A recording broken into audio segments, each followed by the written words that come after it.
Bonjour mesdames et messieurs, j'espère que vous allez très bien. Ce jeudi, la coalition de l'AFC en 23 a fait un point de presse pour dénoncer encore une fois le menace ou encore les violations de cesser les feux du régime de Kinshasa.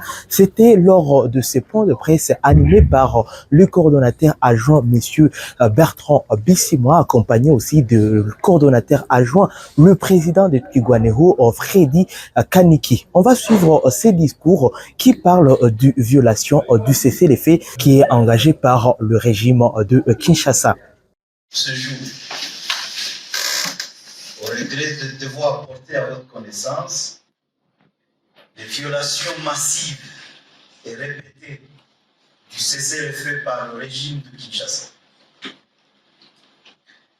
En effet, les forces armées de la République démocratique du Congo, FARDC en sigle, les Wazalendo, les FDLR, appuyés par l'armée burundaise, attaquent au quotidien, et cela depuis 3 jours, les zones habitées par la population civile, mais aussi l'opposition. À titre d'exemple, la liste n'est pas exhaustive. Le mardi 5 août 2025, les forces coalisées FARDC, FDLR, miliciens Wazalendo et FDNB ont attaqué le village de Rugezi dans les hauts plateaux de Douvira. Celles de Lulenge, Kalambi, se sont jointes aux FDLR en provenance de Kilembwe et ont attaqué le village d'Irumba dans le territoire de Fizi, en province du Sud.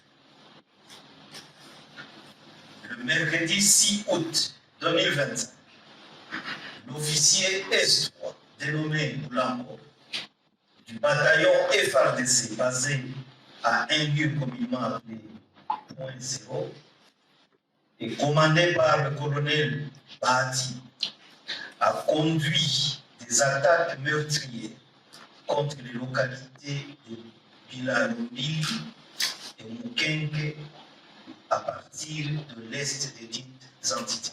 Dans ce même point de presse, le coordonnateur adjoint messier Bertrand Bissimois est revenu sur la question de savoir comment ils résoudront ces problèmes de violation du cessez-le-feu. Le président du 123, le coordonnateur adjoint messier Bertrand Bissimois, a réagi à cette question en disant qu'ils suivront jusqu'à la source de cette menace qui continue toujours à tuer la population civile de différentes localités, des différentes zones, notamment à Rugezi, dans le haut plateau de Minembwe. On va suivre le président du 123 qui est d'ailleurs le coordonnateur adjoint de l'ASC 123. L'ASC 23 dénonce avec la dernière énergie ces provocations meurtrières qui violent le cessez-le-feu ainsi que l'esprit et la lettre de la déclaration des principes signée à Doha le 19 juillet 2025 et menace dangereusement les processus de paix. L'AFC 23 met en garde le régime de Kinshasa et informe la médiation ainsi que tous les acteurs qui interviennent dans le processus qu'elle ne saura pas supporter pour longtemps ces actes belliqueux et provocateurs.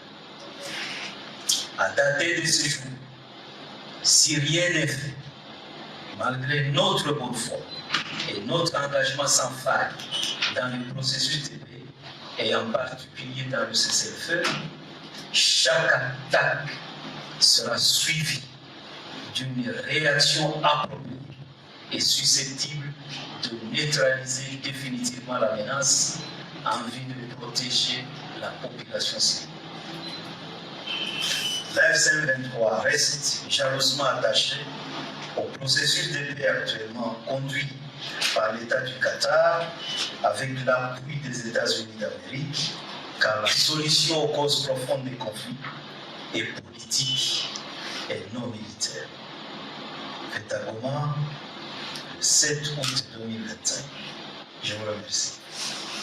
Pour finir, le coordonnateur adjoint Bertrand Bissimois est revenu sur les conséquences de ces violations du cessez-le-feu qui est organisé par la coalition gouvernementale. Nous refusons de répondre comme il se doit, parce que nous sommes respectueux de nos engagements.